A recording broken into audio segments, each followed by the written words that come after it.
Hey, Covenant of Grace Church family and friends. I wanted to give you another pastoral update this week and thinking about how this pandemic is affecting our economy and some of you financially. I asked my brother, who's both a member of our church and a professional financial coach, to give us a few thoughts about finances in a pandemic. And so, without further ado, here is my brother Sean with a few thoughts for us.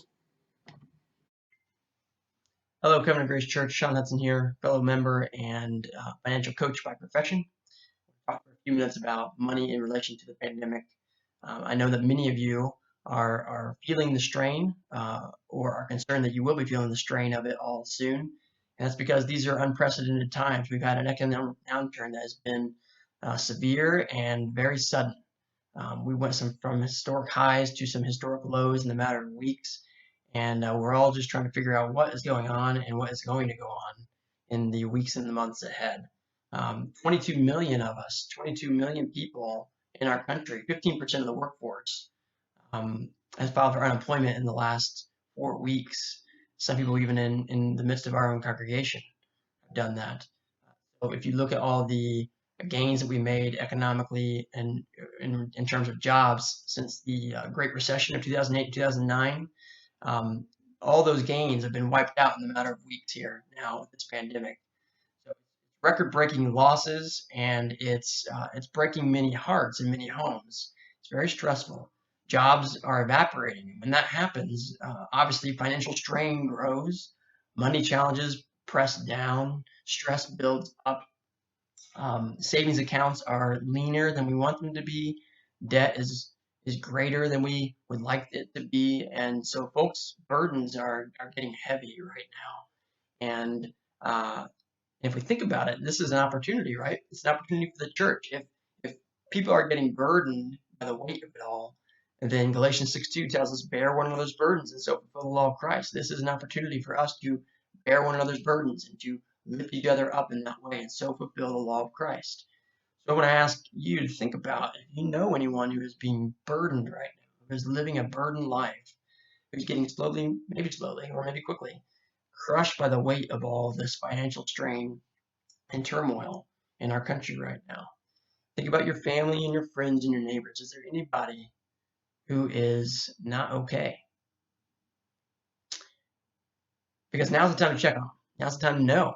If you don't know, now's the time to go check and see with your family, with your friends, with your neighbors. Now's the time to find out what is going on.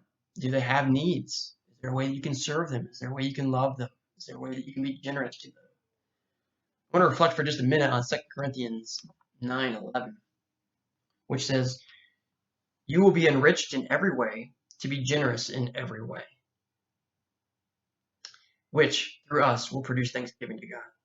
You will be enriched in every way to be generous in every way, which through us will produce thanksgiving to God. And this is a really neat thing the Lord does, or an amazing thing. I think the only He can do, the only thing that He would do. A generous God who enriches His people. So it comes down from Him, His blessing, His enrichment, to go out to others in generosity, which goes back up to Him in thanksgiving and praise. And so this is just a beautiful time, really, for Christians to be able to take stock of how the Lord has blessed us and see how He has enriched us. How can we then give to others who are in need in generosity as He has been generous to us, and then watch as we ourselves and as they who receive from us give thanks up to God. All glory to God. So this is an opportunity. This is a time not only to be checking in and know how we're burdened, but then to help carry and lift those burdens and produce thanksgiving to God through it. So let's be generous people. Let's be checking in with each other. Let's be reaching out for help too. Let's make this a two-way street where we are checking in on others and we are reaching out for help, and we meet there in the middle, a place of generosity and of needs being met, of burden carrying, of burden sharing, and of glory and thanksgiving going up to the Lord. So I would just encourage you, if you need help in the area of finance, please reach out to your community group leader, to the deacon of the Mercy Ministry, Scott Hewlett, um, or to one of the pastors, and help will be on the way. Take care and be well.